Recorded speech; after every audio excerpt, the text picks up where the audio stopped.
எல்லோருக்கும் இனிய மாலை வணக்கம்.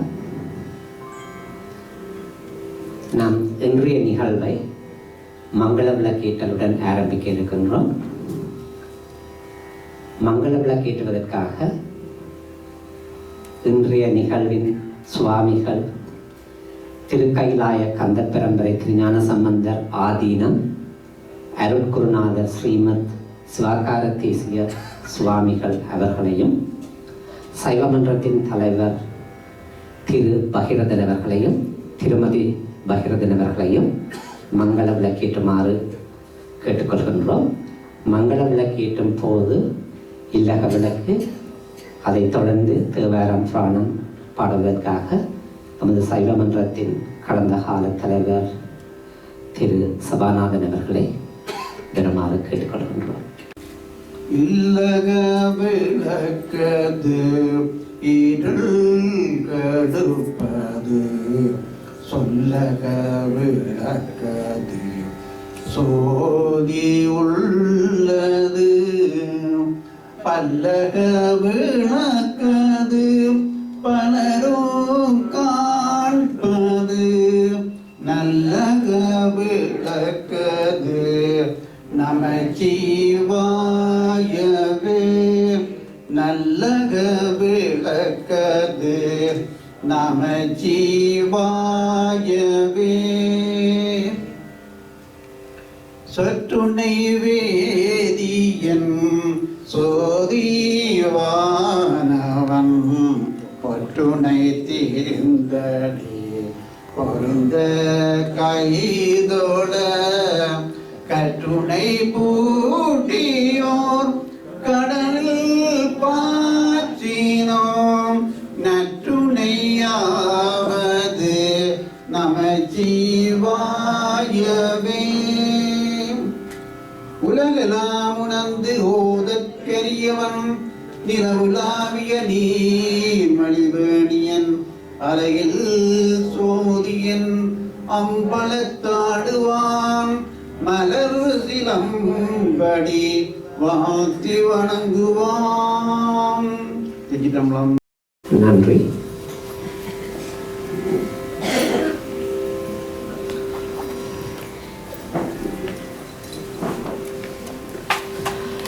வைகாசி குன்றில் வீட்டிருக்கும் சித்திமுருகனின் பாதாரங்களை பணிந்து கொண்டு இன்றைய நிகழ்வை ஆரம்பிக்க இருக்கின்றோம்.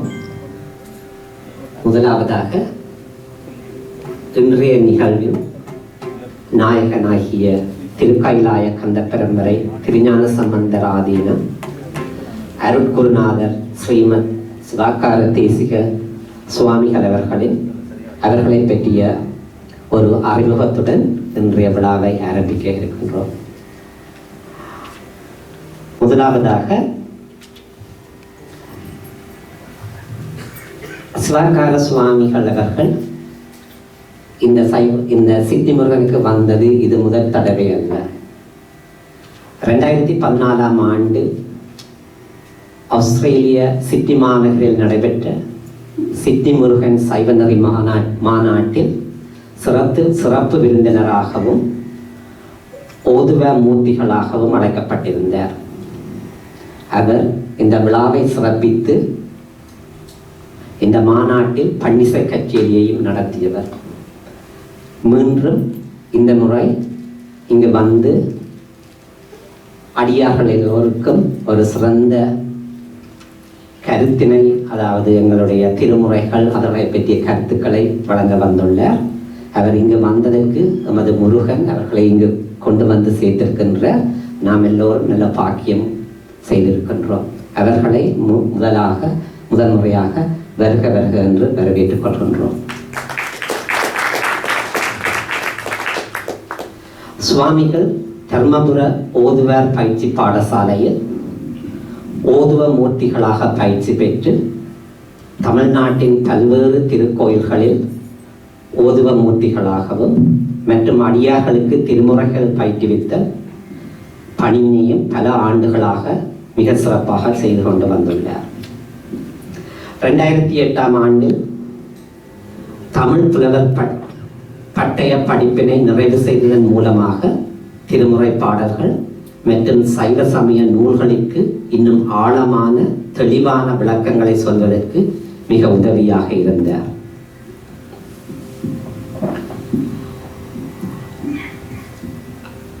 நான் முதல் குறிப்பிட்டது போல 2014ஆம் ஆண்டு ஆவணி திங்கள் 13, 15 ஆகிய நாட்களில் ஆஸ்திரேலிய சித்தி மாநகரில் நடைபெற்ற சித்தி முருகன் சைவநெறி மாநாட்டின் சிறப்பு விருந்தினராகவும் ஓதுவ மூர்த்திகளாகவும் அழைக்கப்பட்டிருந்தார். இம்மாநாட்டின் துவக்க விழா வழிபாட்டில் திருமுறை பதிகங்களை பாடி துவக்கி வைத்த சுவாமிகள் இம்மாநாட்டில் பல பன்னிசை கச்சேரிகளையும் நடத்தியிருந்தார். பின்னர் 2018ஆம் ஆண்டில் திருமுறை திருமணம் ஒன்றை நடத்தி வைப்பதற்காக சித்திக்கு வந்து உலக சைவ பேரவை ஆஸ்திரேலியா ஏற்பாடு செய்த பன்னிசை கச்சேரியையும் நடத்தி வைத்திருந்தார். 2021ஆம் ஆண்டு ஆகஸ்ட் மாதத்திலிருந்து சனிக்கிழமைகள் தோறும் இணைய வழியில் திருத்தல திருமுறை பன்னிசை முற்றோதல் என்ற நிகழ்ச்சியினை மிகவும் சிறப்பாக நடத்தி வருகின்றார். சிவஞான தமிழ் பேரவை ஆஸ்திரேலியா ஒழுங்கு செய்த இந்த திருமுறை நிகழ்வினை சுவாமிகள் காலம் தவறாமல் ஒரு சிறந்த இலக்கிய இசை நிகழ்ச்சியாக கடந்த 239 வாரங்களாக, அதாவது 4.5 வருடங்களாக தொடர்ந்து நடத்தி வருகின்றார். 2022ஆம் ஆண்டு ஓதுவ மூர்த்திகளாக இருந்த நமது சுவாமிகள் திருக்கைலாய ஸ்ரீ கந்த பரம்பரை சூரியனார் கோயில் ஆதீனத்திடம் தீட்சை பெற்று தனது துறவற வாழ்க்கையை துவங்கினார்கள். அதே ஆண்டில் உலகெங்கும் உள்ள அடியார் பெருமக்கள் வழங்கிய அருட்கொடையின் மூலமாக 2022ஆம் ஆண்டு திருஞான சம்பந்தர் திருமடத்தின் திருப்பணியானது நிறைவு பெற்று அடியார்கள் புடைசூழ கும்பாபிஷேக விழா மிக சிறப்பாக நடைபெற்றது. சுவாமிகள் தன்னுடைய திருமுறை பிரசங்கத்தில் யகத்தெரு எனவும் தன்னுடைய குருநாதர் எனவும் தவப்புதல்வர் எனவும் திருஞான சம்பந்தரை எப்பொழுதும் சொல்லிக்கொண்டே இருப்பார். அதை போற்றும் வகையில் 2023ஆம் ஆண்டு சீர்காழியில் திருஞான சம்பந்தர் அவதாரம் செய்த திருத்தலத்தின் குடமுழுக்கு விழாவில் சுவாமிகளுக்கு கருமை ஆதீன 27வது குருமகா சன்னிதானம் அவர்களின் திருக்கரங்களால் சுவாமிகளின் திருமுறை பணியை பாராட்டி திருமுறை கலாநிதி என்னும் விருது வழங்கப்பட்டது. இது ஒன்று குரு பக்தி கிடைத்த மிகப்பெரிய சான்று. 2024 மற்றும் 25ஆம் ஆண்டுகளில் லண்டன் மாநகரில் நடைபெற்ற பிரித்தானிய சைவ திருக்கோயில் ஒன்றியம் நடத்திய 23 மற்றும் 24ஆம் ஆண்டு மாநாடுகளில் சுவாமி அவர்கள் தலைமையேற்று மாநாட்டை சிறப்பாக நடத்தி வைத்தார். சுவாமிகள் தலையாத்திரையில் சில ஆலயங்கள் சுவாமியின் கருவறையில் விளக்கு ஏற்றுவதற்கு எண்ணெய் இல்லாமல் இருப்பது மற்றும் ஏழை சிவாச்சாரியர்களின் நிலையை கண்டு வருத்தமடைந்த சுவாமிகள் உலகெங்கும் உள்ள அடியார்களுக்கு இத்தகவலை தெரிவித்து அவர்கள் அளித்த அருட்கொடையின் மூலமாக 2024ஆம் ஆண்டு டிசம்பர் மாதம் முதல் விளக்கை ஏற்றி விதியை மாற்றலாம் என ஞான வாசகத்தை அன்பர்கள் உணர்ந்து வழிபாடு குறைவாக உள்ள மற்றும் வருமானம் இல்லாத பாடல் பெற்ற சிவாலயங்களுக்கு மாதந்தோறும் ஒரு எண்ணெய் மற்றும் தெய்வேத்தியத்திற்கு ஒரு சிறப்பு அரிசி என சுமார் 15 சிவாலயங்களுக்கு வழங்க வழி செய்துள்ளார். 2024 மற்றும் 25ஆம் ஆண்டில் லண்டன் மாநகரில் நடைபெற்ற பிரித்தானிய சைவ திருக்கோயில் ஒன்றியம் நடத்திய 23-24ஆம் ஆண்டு மாநாட்டில் சுவாமிகள் அவர்கள் தலைமையேற்று மாநாட்டை சிறப்பாக நடத்தினார். ஸ்ரீலங்காவிற்கு பல முறை திருமுறை பயணங்களை மேற்கொண்டு வருபவர் சுவாமிகள். மலையகத்தில் பிரணவம் அறக்கட்டளை, சிவஞான தமிழ் பேரவை ஆஸ்திரேலியா, சுவாமிகளின் திருக்கைலாய கந்த பரம்பரை திருஞான சம்பந்தர் ஆதீனம் ஆகியன இணைந்து நடத்தி வரும் அறநெறி பாடசாலையையும் திருக்கோவிலில் சுவாமியின் தலைமையில் நடைபெற்று வருகின்றன. சிங்கப்பூர், மலேசியா ஆகிய நாடுகளுக்கு திருமுறை மாநாடுகள் மற்றும் பல கோவில் அருள்முழுக்காடு விழாக்களை நடத்துவதற்கு ஒவ்வொரு ஆண்டும் பலமுறை பயணங்களை மேற்கொண்டு வருகின்றார். சுவாமிகளின் திருமுறை பணியானது இந்தியா மட்டுமல்லாது இலங்கை, ஆஸ்திரேலியா, மொரிசியஸ், சிங்கப்பூர், மலேசியா மற்றும் பிரித்தானிய நாடுகளிலும் தொடர்ந்து நடைபெற்று வருகின்றது. இன்னும் பல நாடுகளில் இப்பணி தொடர்ந்து கொண்டே இருக்கின்றது. சுவாமிகள் இன்று எங்களுக்கு திருமுறைகளை பற்றிய விளக்கங்களையும், திருமுறைகள் நமது வாழ்வுக்கு எவ்வாறு வழிவகுக்கின்றது, எவ்வாறு நமக்கு அதை உணர்த்துகின்றது என்ற வழியில் இன்ப வாழ்வுக்கு இனிய திருமுறை என்ற தலைப்பில் இன்று எங்களுக்கு ஒரு சொற்பொழிவை வழங்க உள்ளார். எல்லோரும் அவருக்கு ஒரு மிகுந்த பாராட்டுடன் இந்த சொற்பொழிவை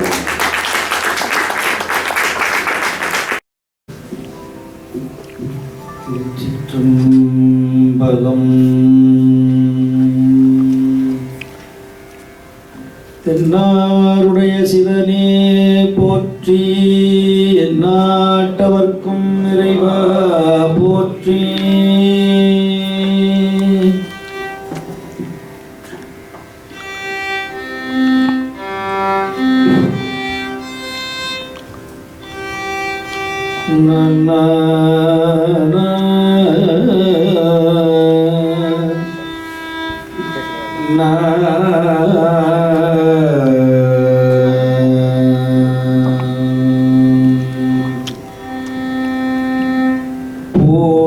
போழியற்கோன் வெப்பு ஒழித்த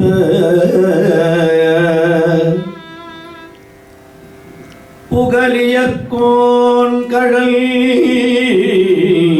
போற்றி. ஆழிமிசை கல்மிதப்பில்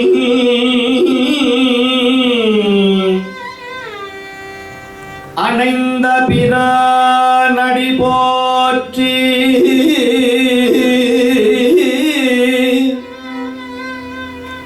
வாழித் திருநாவலூர் வன் தொண்டர் பதம் போற்றி.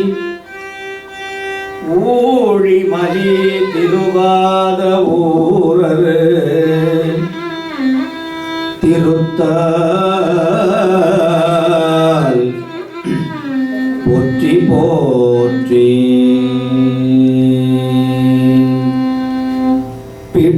பிடியதன்னூறு உமை கொலமிகு கரியது. பிடியதன்னூறு உமை கொலமிகு கரியது. படி கொடுத்தனதடி வழிபடும் அவரிடல். பிடியதன்னூறு உமை கொலமிகு கரியது. படி கொடுத்தனதடி வழிபடும் அவரிடல். பிடியதன்னூறு உமை கொல மிகு கரியது. வடி கொடுத்தனதடி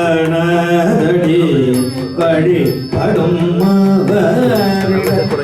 கடி கணபதி வர கடி கணபதி வர அருத்தினல் மிகு கொடை. கடி கணபதி வர அருளினல் மிகு கொடை. படிவினர் பயில் பலிவல மூளை.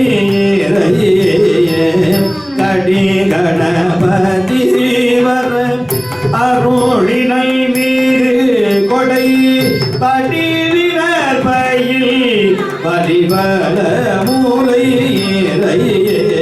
பிடியதனொரு உமை கொலமிகு கரியது. வடி கொடுத்தனதடி வழிபடும். பிடியதனொரு உமை கொலமிகு கரியது. வடி கொடுத்தனதடி வழிபடும் அவன். கடி கணபதி வர அருளினல் மிகு கொடை. வடிலினல் பை வலிவல முறையிறைய.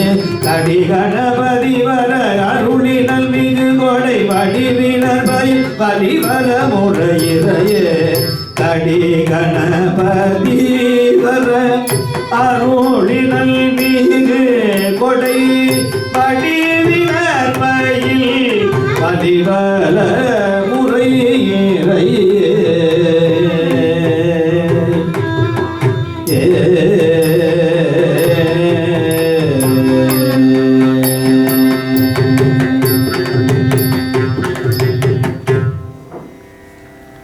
நம பார்வதி பதையே ஹர மகாதேவா. இன்றைய நாள் ஒரு புண்ணிய திருநாள், நல்ல நாள், சிறந்த பொன்னாள். பெரும்பற்ற புலியூரானை பேசாத நாளெல்லாம் பிறவாத நாளே என்று சொல்லுவார் நாவுக்கரசர். நிறைமொழி மாந்தர் ஆணையில் சொன்ன மறைமொழியாகிய மந்திரம் என்பர் தொல்காப்பியம் மிக அழகாக சொல்கிறது. தினந்தோறும் ஒரு திருமுறை பாடலை பாடினால் சிவன் அருள் பெறலாம்.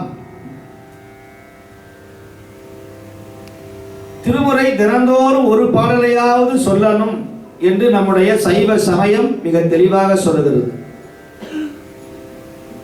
அருணகிரி சுவாமிகள் சொல்லுகிறார், முருகனை போய் சும்மா பார்க்காத. 12 கரமுடைய முருகனை நீ 2 கரங்களால் வழிபாடு செய்வதை விட அவன் முன்பு நின்று ஒரு தமிழ் பாடலை பாடு என்று அருணகிரி சுவாமிகள் மிக தெளிவாக சொல்லுகிறார்.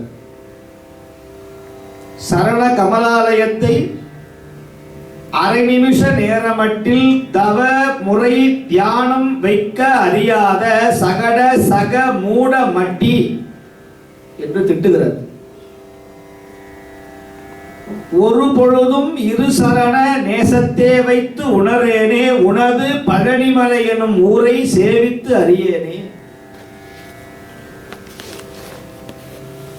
ஒரு பொழுது கூட உன் திருவடியை நான் சிந்திக்கிறேன், முருகனை சந்திக்கிறேன் என்றெல்லாம் சொன்னார்.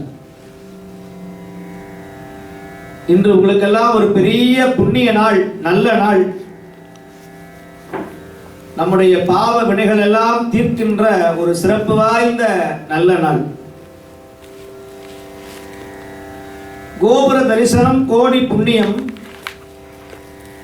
குரு தரிசனம் பாவ விமோச்சனம். அருணகிரி சுவாமிகள் 51 பாட்டை பாடினார். கந்தர் அனுபூதி அப்படிங்கிற ஒரு அற்புதமான தொகுப்பு. எல்லாரும் 51 பாட்டையும் சஷ்டி விரதம் அன்னைக்கு கண்டிப்பா அதை படிக்கணும். முடிஞ்சதுன்னா தினந்தோறும் சொல்லணும்.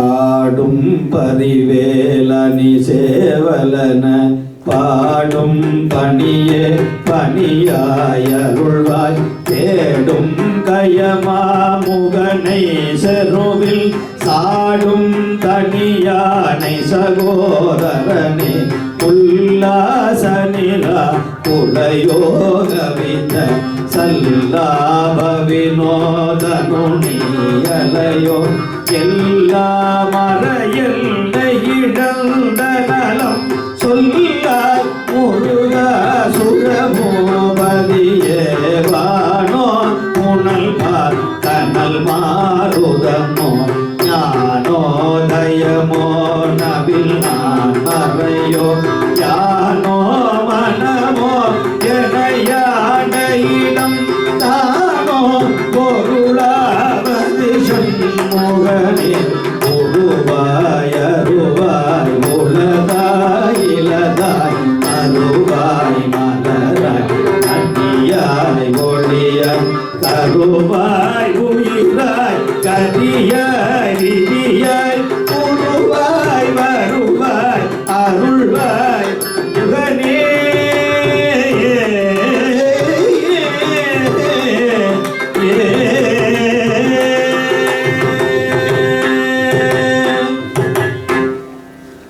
உருவாய் அருவாய் உலதாய் இலதாய் மறுவாய் மலராய் மணியாய் ஒளியாய் கருவாய் உயிராய் கதியாய் விதியாய் குருவாய் வருவாய் அருள்வாய் குகனே. இந்த கடைசியா முடிக்கும் போது சொல்றார், குருவாய் வருவாய் அருள்வாய் குகனே. குருவாய் வரணும். முருகன் எப்படி வருவாரா? குருவாக வருவாரா? நமக்கெல்லாம் வருவாய் தருவார் என்று சொல்லுகிறார். குருவாய் வருவாய் அருள்வாய் குகனே. குகனே என்று முடிச்சார். இந்த 51 பாடல்களும் முருகன் விரும்பி கேட்கிற மிக சிறப்பு வாய்ந்த பதிகம் கந்தர் அனுபூதி. அனு என்று சொன்னால் செல்வம், பூதினா அனுக்கிரகம் செய்வது. முருகனுடைய திருவருளை பெறுவதற்காக அருணகிரி சுவாமிகள் நமக்கு வழங்கியிருக்கிற மிக சிறப்பு வாய்ந்த இந்த 51 பாட்டும் முருகனுடைய எல்லாம் வல்ல கந்தனுடைய கருணையை நமக்கு வாரி வாரி வழங்கக்கூடியது. அப்பேற்பட்ட அருணகிரி சுவாமிகள் சொல்றார், எனக்கு ஞான சம்பந்தர் மாதிரி பாடணும் அப்படின்னு முருகன்ட்ட கேட்கிறார். முருகப்பெருமான் கந்தன் நம்முடைய அருணகிரி சுவாமியை தேர்ந்தெடுத்து, நீ யார் மாதிரி பாடணும்னு கேட்டாரா? பூமியதனில் பிரபுவான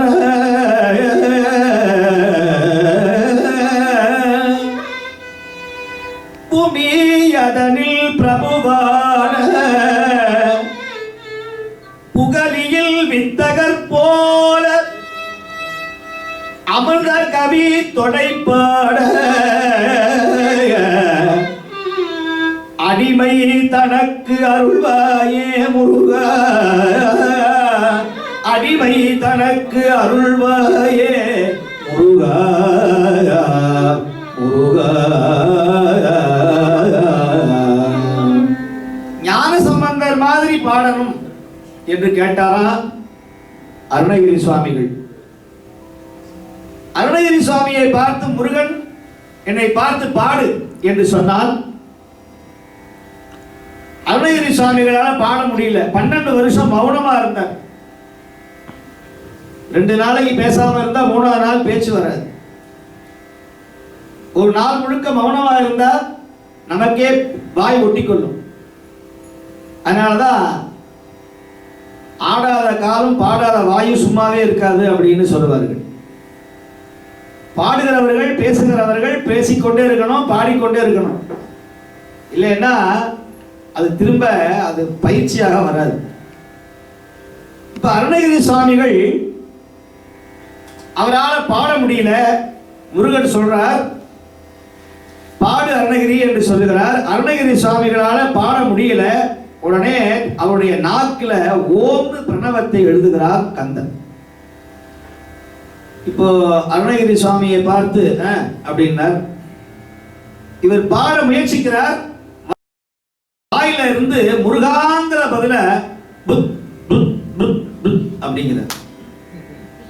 முருகன் கிண்டல் பண்றான், என்ன அருணகிரி என்ன முருகான்னு சொன்னா முத்து முத்துங்கிறியே, முருகான்னு சொல்லப்பா, என்ன முத்து முத்துன்னு சொல்றியே, முருகான்னு வாயில வரல, எனக்கு அப்படிதான் வருது. சரி, எங்க அப்பா பித்துன்னு ஆரம்பிச்சார் சுந்தரரை பார்த்து. பித்தனோ மறையன் பின்னை பேயனோ, எத்தனை தீங்கு சொன்னாலும் மற்றவற்றால் நானே என்று சொன்னான் சுந்தரன். ஆகையினாலே என் பெயர் பித்தர் என்றே பாடுவாய் என்று என்னுடைய அப்பா சுந்தரருக்காக பித்தா பிறைசூடி என்று எடுத்து கொடுத்தார். எனக்கு முத்தா என்று பாடு, என்னை முத்தா என்று பாடு. இப்ப அருணகிரி சுவாமிகள் முத்தைத்தரு பக்தி திருநகை என்கிற பதிகத்தை சந்த கவியோட ஞான சம்பந்தருடைய திருவருளால் இந்த பதிகத்தை பாடினார். ஆனால் எந்த ராகத்துல பாடினார்னு அவர் சொல்லல. திருப்புகழ் முழுக்க ராகமே கிடையாது. ஆனா பின்னால அது திரைப்படங்கள்ல இந்த முத்தைத்தரு அப்படிங்கிறதுக்கு சண்முக பிரியா அப்படின்னு ஒரு ராகத்தை போட்டு டி.எம். சௌந்தரராஜன் பாடிவிட்டார். இப்ப அதை தவிர வேற எந்த ராகத்துல பாடினாலும் அந்த பதிகம் எடுபடாது. அதுதான் பிரச்சனை.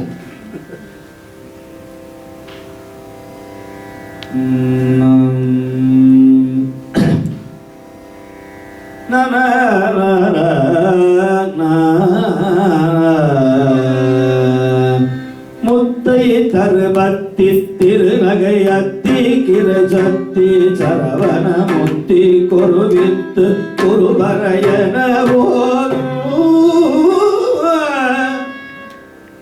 சரியா வரலையே இல்லையா?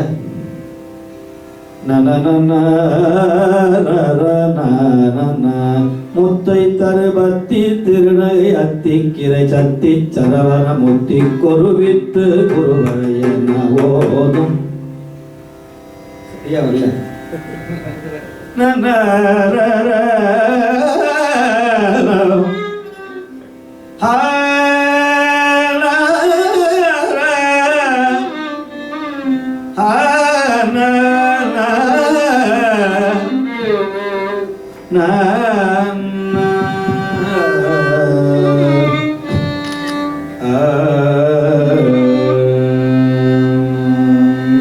இது பேரே சண்முக பிரியான்னு பேரு.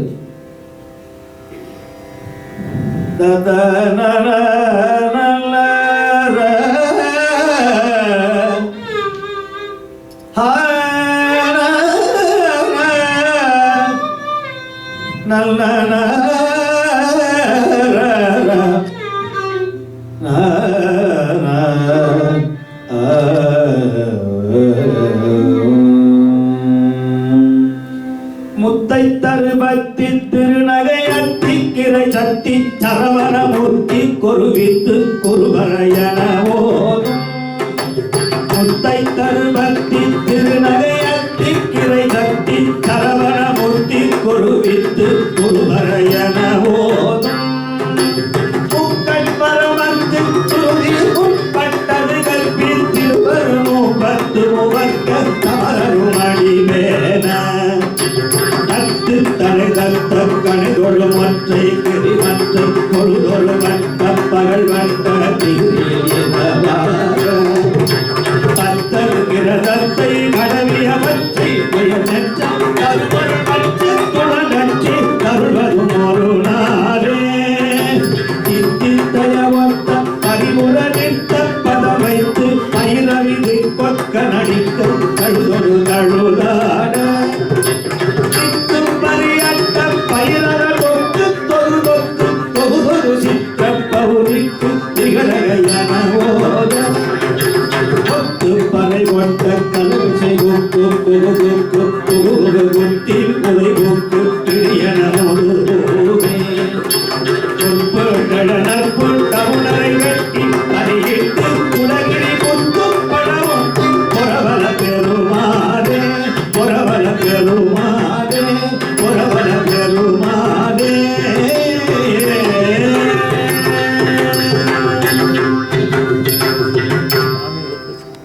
இப்படி பாடினாதான் இந்த திருப்புகழுக்கே ஒரு உயிரோட்டம் வந்த மாதிரி.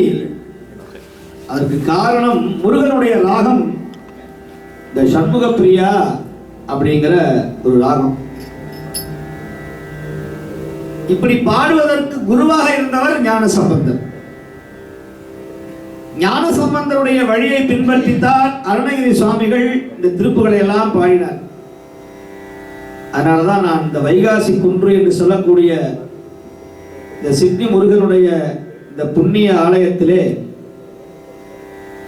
இந்த ஆலயத்தை மிக சிறப்பாக பரிபாலனம் செய்து வருகிற ஆஸ்திரேலியா நம்முடைய சிட்னி சைவ மன்றம் அதனுடைய தலைவர் அவர்கள் மிக சிறப்பான முறையிலே இந்த திருக்கோயிலை பரிபாலனம் செய்து அவருடைய இந்த காலத்திலே நாங்கள் இங்கே வந்து இந்த திருமுறை அருளாசி உரையை வழங்குவதற்கு எங்களுக்கு ஒரு நல்ல வாய்ப்பை வழங்கிய சைவ மன்றத்துடைய தலைவர் அவர்களுக்கும் அவரை சார்ந்திருக்கிற மெய் தொண்டர்கள் ஏனையோருக்கும் என்னுடைய மனமார்ந்த வாழ்த்துக்களையும் நன்றிகளையும் பாராட்டுக்களையும் நான் தெரிவித்துக் கொள்கிறேன். ஏனால் அவர்களுடைய பெரிய பங்கு இது போன்ற திருமுறை இந்த அருளாசி உரைகள் ஒரு ஆலயத்துல நிறைய நடக்கணும். அப்படி இல்லைன்னா அந்த ஆலயம் பிரபல்யமாகாது, பெருசாகாது. குருநாதர் இல்லாத எந்த ஆலயமும் சரியா வராது. கோயில்ல திருமறை பாராயணமும் இது போல சத்சங்கமும் நிறைய அடியார்கள் உருவாகணும். அப்பதான் கோயில் இன்னும் 100 ஆண்டு காலம் இது மிக சிறப்பாக வரும். இதைத்தான் வாரியார் சுவாமிகள் மிக அற்புதமாக செய்தார்கள். தமிழ்நாட்டில் நான் போகாத முருகனுடைய ஆலயமே கிடையாது. இன்னும் சொல்ல போனால் மலை மேல வேலூர்ல பாலமதியின் ஒரு முருகன் கோயில், வாரியார் சுவாமிகள் கால 1000 ஆண்டு பழமை வாய்ந்தது. முருகன் சுயம்பு வடிவில் இருப்பார். அந்த முருகன் கோயிலே இப்ப எங்களுடைய நிர்வாகத்தில் நடந்து கொண்டு இருக்கிறது. 1000 ஆண்டு பழமை வாய்ந்த திருச்செந்தூர் முருகனை விட உயரமான முருகன். வாரியார் சுவாமிகள் ஆதிசங்கர காலத்துல பிரதிஷ்டை பண்ண அந்த எந்திரத்தோட முருகன் இருக்கிறார். பாலமதி முருகன். எதுக்கு சொல்ல வரேன் அப்படின்னா, இன்னைக்கு பழனிமலையில சுவாமி கட்டி கொள்ளுகிற அந்த கௌபீனம் எங்களுடைய மடத்துல இருந்து போகுது. அந்த பிரசாதம் வருஷம் ஒரு தடவை வரும். சுவாமி ஆடி கட்டி இருக்கிற அந்த கௌபீனம். அப்படியெல்லாம் முருகனுடைய அனுகிரகம் பெற்றதனால்தான் எங்களுக்கு கந்த பரம்பரைன்னு முருகனுடைய பரம்பரை. வேற எந்த மடத்துக்கும் அந்த ஒரு சிறப்பு கிடையாது. முருகனுடைய வழித்தோன்றலாக வந்தவர்களிடத்தே தீட்சை பெற்றதனால அந்த உயரிய பட்டத்தை பெருமான் கொடுத்திருக்கிறார். அப்படி ஞானசம்பந்த பெருமானுடைய கருணையினாலே இந்த நம்முடைய 2014வது ஆண்டு இதே சைவ மன்றத்திலே நம்முடைய ஐயா அவர்கள் தெரிவித்தது போல நான் பன்னிசை ஓதுவாமூர்த்திகளாக இங்கே மிக சிறப்பான பணியை செய்வதற்கு எனக்கு நல்ல வாய்ப்பை வழங்கினார்கள் பெரியவர்கள், அடியார் பெருமக்கள், அன்பர்கள். 2014க்கு அப்புறம் திரும்பி நாங்கள் 2017வது ஆண்டும் திரும்பி வரக்கூடிய ஒரு வாய்ப்பை பெருமான் வழங்கினார். 13 ஆண்டுகள் கழித்து நான் மீண்டும் இந்த புண்ணிய மண்ணிலே முருகப்பெருமானுடைய சன்னதியிலே அமரக்கூடிய பாக்கியத்தை எனக்கு சிவஞான தமிழ் பேரவை அன்பர்கள் இந்த வாய்ப்பை வழங்கியிருக்கிறார்கள். என்னுடைய மனமார்ந்த பாராட்டுக்களை தெரிவித்துக் கொள்கிறேன். 13 ஆண்டுகள் கழிச்சு நாங்க இந்த வருடப்பிறப்பை கணக்கில் வைக்கவே இல்லை. ஆனால் வருடப்பிறப்பு நான் சிவஞான தமிழ் பேரவையினுடைய 5 ஆண்டுகளுடைய மிகப்பெரிய சாதனை இந்த திருமுறை முற்றுவதல். உலகத்தில் வேற யாரும் எந்த அமைப்பும் செய்ய முடியாத ஒரு காரியத்தை நம்முடைய சிவஞான தமிழ் பேரவை அன்பர்கள் செய்திருக்கிறார்கள். உலகம் முழுவதும் 21 நாடுகள், 21 நாடுகள், அதுல கனடாவில் இருந்து, இங்கிலாந்துல, பிரிட்டானியாவில் இருந்து, என்ன சொல்ல போனா ஒவ்வொரு நாட்டுக்கும் ஒவ்வொரு விதமான நேரம். இந்தியாவும் இலங்கையும் காலை 9:30 மணி. ஆனால் லண்டன் மாநகரத்தில் காலை சரியாக 4 மணி. எனக்கு 4 கிழமைகள் 4 வாரம் நான் லண்டன்ல போய் மாட்டினேன். கடுமையான குளிர்ல 4 மணிக்கு எழும்பி அந்த ஜூம் மீட்டிங்ல கலந்துக்கணும். இந்தியாவில் 9:30 மணி, பிரித்தானியாவில் காலை 4 மணி. உங்களுக்கு தெரியும். இதுல என்ன சிரமம்? அங்க ஒரு அடியார் இருக்கிறார், நம்முடைய சிவஞான தமிழ் பேரவை அன்பர்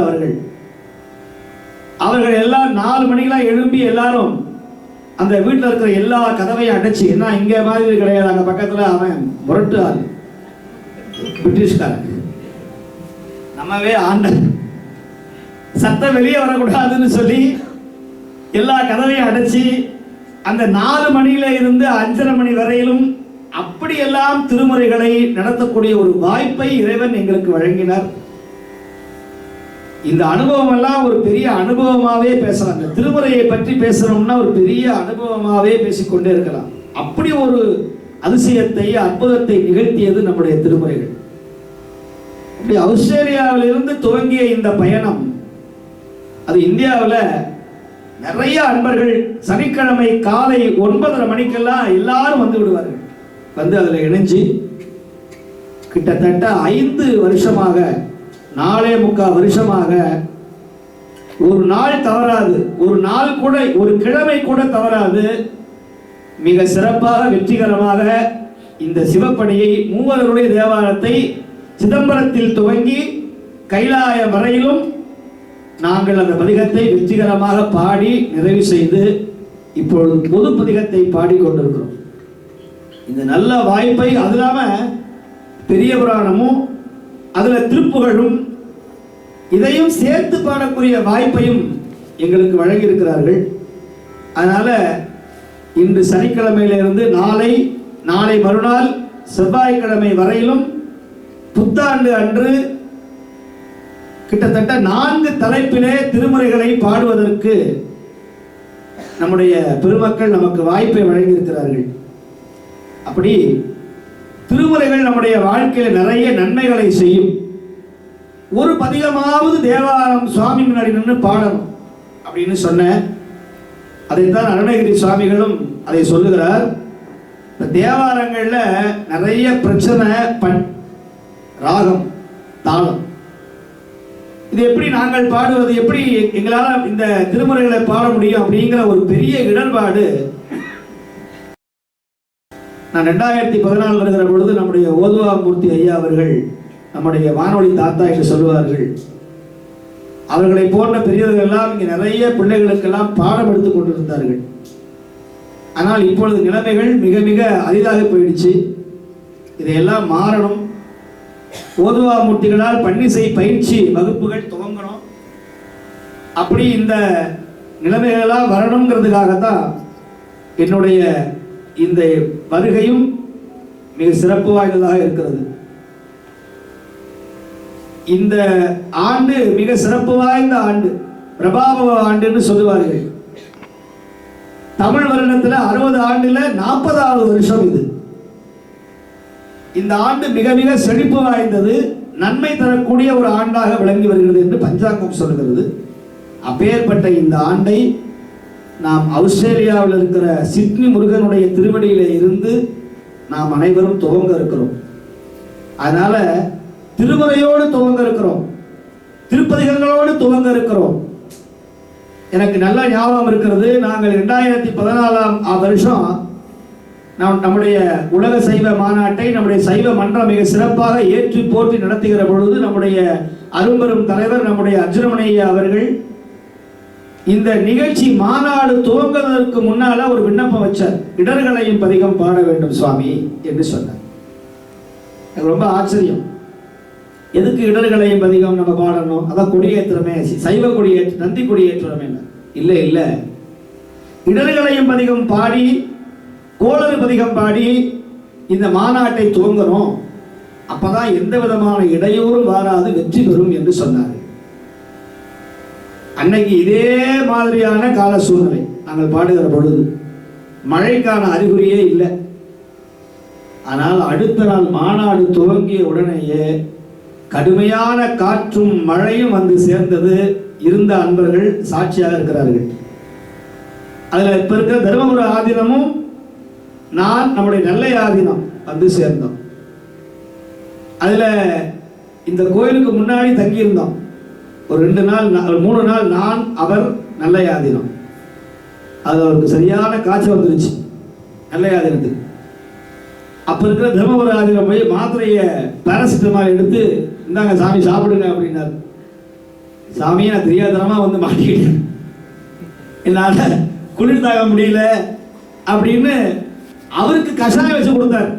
இப்ப இருக்கிற தர்மயாதீனம். எதுக்கு சொல்ல வர்றேன் அப்படின்னா, இந்த மாதிரியான ஒரு பெரிய சோதனைகள்ல, அந்த குளிர், அந்த நிலைமைகள்ல கூட அந்த மாநாடு 2 நாள் மிக சிறப்பாக வெற்றியாக நடந்ததற்கு எந்த விதமான இடர்பாடும் இல்லாமல் அதை நடந்ததற்கு காரணம் ஞான சம்பந்தருடைய அந்த பதிகம். நீங்கள் பதிக பாராயணம் மிக மிக அவசியம். வாரத்துல ஒரு நாள் சனிக்கிழமை அன்று சிறையான தமிழ் பேரவையோடு இணைஞ்சிடணும். 1 மணி நேரம் நீங்கள் திருமுறைக்காக ஒதுக்கணும். அங்க திருமுறையை கேட்கணும். மூவருடைய பதிகத்தை நீங்க வாழ்க்கையில ஒரு தடவை படிச்சீங்கன்னா உங்க தலையெழுத்து மாறும், உங்கள் பிறவி மாறும், உங்கள் வாழ்க்கையில நிம்மதி ஏற்படும். அப்பேற்பட்ட பதிகங்கள் தான் நம்முடைய தமிழ் பதிகங்கள், திருமுறைகள். திருமுறை உங்களை இறைவனோடு 2 கலக்க செய்யும். இன்னைக்கு பிரித்தானியா சைவ பெருமக்கள் மன்றம்னு நம்முடைய ஈழப் பெருமக்கள் மிக சிறப்பாக நடத்தி வருகிறார். 36 கோயிலை வழி நடத்துகிறார்கள் பிரித்தானியாவில். அந்த 36 கோயில்கள்லையும் இப்ப 3 ஆண்டுகளாக நான் அங்க போய் அந்த சைவ மன்றத்தில் 2 நாள் விழாவில் நான் சொற்பொழிவு செய்கிறேன், பேசுகிறேன். இப்ப நிலைமை மாறி போய் முதல் ஆண்டு போகும்போது இளைஞர்கள் ஒருத்தர் கூட வரல. ஆனா இன்னைக்கு நிலைமைகள் வேற மாதிரி ஆகிட்டதுன்னு அவர்களே சொல்லுகிறார்கள். சுவாமி, இப்ப எல்லாருமே இளைஞர்கள்லாம் வர ஆரம்பிச்சுட்டாங்க. இன்னைக்கு எல்லாரும் நாங்க தேவாரம் படிக்க ஆரம்பிச்சு விட்டோம், இங்க கோயில்ல முற்றுதல் செய்ய ஆரம்பிச்சிட்டோம், இந்த ஆண்டும் நீங்கள் வர வேண்டும்னு இப்பவே அடுத்த தலைவர் நம்முடைய பாலசிங்கம் அவர்களுடைய அருமையான தலைமையில மிக சிறப்பான ஏற்பாடு இருந்து கொண்டிருக்கிறது. எதுக்கு சொல்ல வரேன் அப்படின்னா, இந்த ஆஸ்திரேலியாவில் 14 ஆண்டுகள் கழித்து இந்த பணியை நான் துவங்குகிறேன். நீங்கள் எழுதி வைத்துக் கொள்ளுங்கள். நான் இன்று போடுகிற இந்த பிள்ளையார் சொழி நிச்சயமாக இனி வரக்கூடிய அடுத்த ஆண்டுகளில் நம்முடைய ஆஸ்திரேலியாவில் ஒரு சைவ புரட்சியும் திருமுறை புரட்சியும் நிச்சயமாக ஏற்படும் என்பது நான் ஞானசம்பந்த பெருமான் மீது அவர் வைத்திருக்கிற கருணை மீது ஆணையிட்டு சொல்லுகிறேன். நிச்சயமாக எங்கள் சைவ மன்றமும் எங்களுடைய சைவ பெருமன் நம்முடைய சைவ மன்றமும் நம்முடைய சிறையான தமிழ் பேரவையும் ஒரு மாபெரும் எழுச்சியை இந்த 2026வது ஆண்டு ஒரு பெரிய சங்கல்பமாக ஒரு புரட்சியாக இதை கொண்டு வந்து சேர்க்கும். நேற்று கூட ஒரு வானொலியில ஒரு அன்பர் கேட்டார், தாயகம் என்கிற வானொலியில நான் பேட்டி கொடுக்கிற பொழுது கேட்டார், சாமி ஆன்மீக வளர்ந்தா என்ன பிரயோசனம்னார். ஆன்மீகம் வளர்ந்தா என்ன பிரயோசனம் சாமினார். ஆன்மீகம் வளர்ந்தாதான் இன வளர்ச்சி அடையும், ஒரு ஆன்மீகம் வளர்ந்தாதான் மொழி வளர்ச்சி அடையும், ஒரு ஆன்மீக வளர்ச்சி அடைந்தாதான் சமுதாய ஒற்றுமை ஏற்படும். இப்ப இந்த முருகன் கோயில் இல்லைன்னா இவ்வளவு கூட்டம் வந்திருக்காது. இந்த முருகன் கோயில் மட்டும் இங்க இல்லைன்னா இவ்வளவு கூட்டம் இங்க வந்து சேர முடியாது. அப்ப ஆன்மீகம் இல்லை என்று சொன்னால் நம்முடைய இனம், நம்முடைய மொழி, நம்முடைய கலாச்சாரம், நம்முடைய தமிழர் பண்பாடு, நம்முடைய நாடு காப்பாற்றப்படவே படாது. நீங்க எவ்வளவு பெரிய நாட்டில் போய் உட்கார்ந்தாலும் எதை வேணாலும் இடிப்பான், ஆனா கோயில் இடிக்க மாட்டான். நீங்க மலேசியாவில் போய் பாருங்க, இப்ப எல்லா கோயிலும் இடிக்கிறாங்க. அங்கேயும் போராட வேண்டியதா இருக்கிறது மலேசியாவில். ஆனால் என்ன பண்றான், முக்கியமான பழமை வாய்ந்த ஆலயங்களை அவன் கை வைக்கிறதுக்கு பயப்படுறான். இல்ல இல்ல, ஐயோ இது பிள்ளையார், கோட்டுமலை பிள்ளையார், இது 10 மலை முருகன், இது சிவன், நம்மளை ஏதோ பண்ணிடும். அப்ப இந்த ஆன்மீகம் தான் நம்மை காப்பாற்றுகிறது. ஒரு குளத்தை காப்பாற்றணும்னா வாசல பிள்ளையார் வைக்கணும், ஒரு மரத்தை காப்பாற்றணும்னா அவர் கீழே ஒரு பிள்ளையார் வைக்கணும், அப்பதான் மரத்தை வெட்ட மாட்டான். ஒரு கோயிலை காப்பாற்ற வேண்டும் என்று சொன்னால் அந்த கோயில்ல நல்ல நிர்வாக திறமை இருக்கணும். அப்படி இருந்தால்தான் அந்த கோயிலையும் எங்கள் பண்பாட்டையும் எங்கள் சமுதாயத்தையும் காப்பாற்ற முடியும். ஆன்மீகம் இல்லாத எந்த இனமும் வாழவே வாழாது. இன்னைக்கு காட்டுல வாழக்கூடிய காட்டுவாசியா இருந்தாலும் அவன் கூட ஒரு தெய்வத்தை வழிபாடு செய்கிறான். அப்பேற்பட்ட நாம் தெய்வ வழிபாடு, திருமுறை வழிபாடு மிக மிக அவசியமாக இருக்கணும். அதை நம்முடைய அன்பர்கள் ஏற்று போற்றணும். கடவுள் நம்பிக்கை வரணும்னா பதிக பாராயணங்கள் செய்யணும். நம்முடைய வாழ்க்கைக்கு தேவையான பதிகங்களை எல்லாம் நம்முடைய சிவஞான தமிழ் பேரவை அன்பர்கள் யாருக்கெல்லாம் இடர்பாடு வருகிறதோ, யாருக்கெல்லாம் துன்பம் வருகிறதோ, யாருக்கெல்லாம் வேண்டுதல் விண்ணப்பம் இருக்கிறதோ அவர் வீடுகளுக்கே சென்று அவருடைய குறை நிறைகளை எல்லாம் போற்றி பதிக பாராயணம் செய்து கைமேல் பலன் அவர்கள் இன்றும் அனுபவித்துக் கொண்டிருக்கிறார்கள். இன்னைக்கு கூட நம்முடைய அன்பர் சொன்னார், நீங்க திருமுறை பாராயணம் செய்த பயன் எனக்கு கைமேல் பலன் கிடைத்தது என்று சொன்னார். ஆக கூட்டு வழிபாட்டிற்கு, திருமுறை பாராயணத்திற்கு சத்தியமான ஆற்றல் உண்டு என்பதை உணர்ந்தவர்கள் நம்முடைய அடியார்கள். இதை யாரும் மறுக்கவே முடியாது. ஏன் இன்னைக்கு மிகப்பெரிய ஒரு அறுவை சிகிச்சைக்கு செல்லுகிற பொழுது எல்லாரும் சேர்த்து கூட்டு வழிபாடு செய்தோம் நம்முடைய ஐயா அவர்களுக்காக. அவர் அந்த பயனாக மீண்டும் ஆரோக்கியமாக நலமாக அவர் திரும்பி வந்து அமர்ந்திருக்கிறார் நம்முடைய அர்ஜுனமணி ஐயா அவர்கள். இதை விட ஒரு பெரிய சான்று, ஒரு அத்தாட்சி நான் சொல்ல வேண்டிய அவசியமே கிடையாது. ஒரு நல்ல பிள்ளைகள் படிக்கணுமா, திருமுறை பாராயணம். திருமண தடையா, திருமுறை பாராயணம். குடும்பத்துல மகிழ்ச்சி இல்லையா, திருமுறை பாராயணம். தொழில் சரியா வரலையா, திருமுறை பாராயணம். வேலை வாய்ப்பு கிடைக்கலையா, திருமுறை பாராயணம். மனசு நிம்மதியா இல்லையா, திருமுறை பாராயணம். இன்னைக்கு கூட நம்முடைய ஈஸ்வரமூர்த்தி ஐயாவுடைய இல்லத்துல அடியாருக்கு மாகேஸ்வர பூசை, குருநாதர் வழிபாடு, மாகேஸ்வர பூசை, அடியார் திருமுறை பாராயணம். இதனுடைய பலன் சாதாரணமானதல்ல. ஒரு சிவனடியாருக்கு ஒருவேளை உணவளித்தால் 274 பாடல் பெற்ற தலங்களுக்கும் அமுது செய்த புண்ணியம் கிடைக்கும்னு சிவதர்மோத்திரம் சொல்லுகிறது.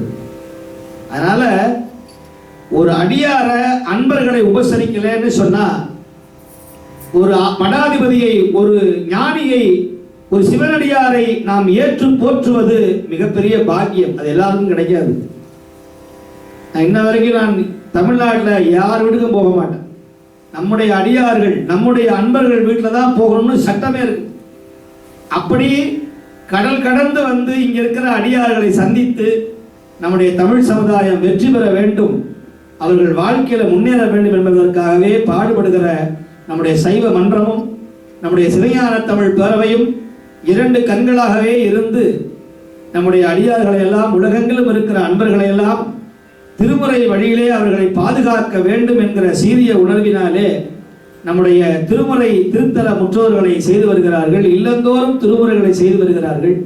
அதிலே அன்பர்கள் எல்லாரும் பங்கு பெற்று ஞானசம்பந்த பெருமானுடைய குருவருள் பதிகம், தோடு, கூற்று, பித்து, இவை 3ம் பீருடை தேசிகன் பிஞகன் அருள் என்று சொல்லுகிறார். அந்த காலத்துல தேவாரம் படிக்கிற பொழுது முதல் நீங்க என்னதான் தேவாரம் படிச்சிருந்தாலும் முதல்ல குருநாதர் இந்த பாட்டை பாடிவிட்டு தான் அடுத்த பாட்டை எடுப்பார். கம்பீர நாட்டை அப்படின்னு ஒரு ராகம், அதுக்கு தமிழ்ல நட்டபாடை என்று அதற்கு பெயர் வைத்தார்கள். சுவாமி புறப்படுவதற்கு முன்னதாக நாதஸ்வர வித்வான்கள் பாடக்கூடிய, வாசிக்கக்கூடிய ஒரு ராகம் அது. இதைத்தான் ஞானசம்பந்தர் முதல்ல இந்த ராகத்தை, இந்த பண்ணை வைத்து பாடினார். இந்த பதிகம் பாடினா குருநாதருடைய கருணை நம்மை நிச்சயமாக வந்து அடையும். தோடு, கூற்று, பித்து, இவை 3ம் பீருடை தேசிகன் பிஞகன் அருள் கிடைக்கும் என்று சொன்னார். அப்படி ஞானப்பாலை பெற்ற ஞானசம்பந்தர் சித்திரை மாதம்தான் இந்த பதிகத்தை பாடினார். சித்திரை திருவாதிரை அன்று இந்த பதிகத்தை வருகிற 22ஆம் தேதி சித்திரை திருவாதிரை. நம்முடைய ஞானசம்பந்தர் ஞானப்பால் உண்ட நாள், ஞானசம்பந்த பெருமான் அவதாரம் செய்த நாள். அவர் பிறந்த நாள் அன்னைக்கே ஞானப்பாலை உண்டார். நம்முடைய ஆதீனத்தில் அன்னைக்கு மிகப்பெரிய கோலாகலமாக விழா, கிட்டத்தட்ட 1000 அன்பர்கள் வந்து கலந்து கொள்ள போகிறார்கள். அப்பேற்பட்ட விழா வருகிற 22ஆம் தேதி. நான் இங்க போன உடனேயுமே அந்த விழாவிலே கலந்து கொள்ள வேண்டிய சூழ்நிலை. அப்பேற்பட்ட ஞானசம்பந்த பெருமான் புதாய் மலர்ந்தருடைய தோடு உடைய செவியன் என்ற குருவருள் திருப்பதிகம் பாடப்படுகிறது. இந்த பதிகத்தை அன்பர்கள் கேட்டாலும் புண்ணியம், பதிகத்தை பாடினாலும் புண்ணியம், பதிகத்தை கேட்டாலும் புண்ணியம். அதனால இந்த 1.5 மணி நேரம் நீங்கள் இவ்வளவு பெரிய பாக்கியம் பண்ணிருக்கிறீங்க. 1000 பேர் 2000 பேர் இருந்தாலும் யாருக்கு புண்ணியம் கிடைச்சதோ அவருக்கு தான் இதை கேட்க முடியும். இல்லைன்னா கேட்கவும் முடியாது, என்னை பார்க்கவும் முடியாது. அதனால யாருக்கெல்லாம் சிவன் முருகன் உத்தரவு இருக்கோ அவர்கள் தான் உள்ள வரணும். சிவன் மலையில முருகன் உத்தரவுன்னு வரும். அந்த மாதிரி முருகன் யார உத்தரவு சொல்லுகிறானோ அவர்கள்தான் இங்கே வந்து அமர முடியும், இந்த பதிகத்தை கேட்க முடியும் என்று சொல்லி ஞானசம்பந்த பெருமான் பாடிய முதல் திருப்பதிகம் தோடு உடைய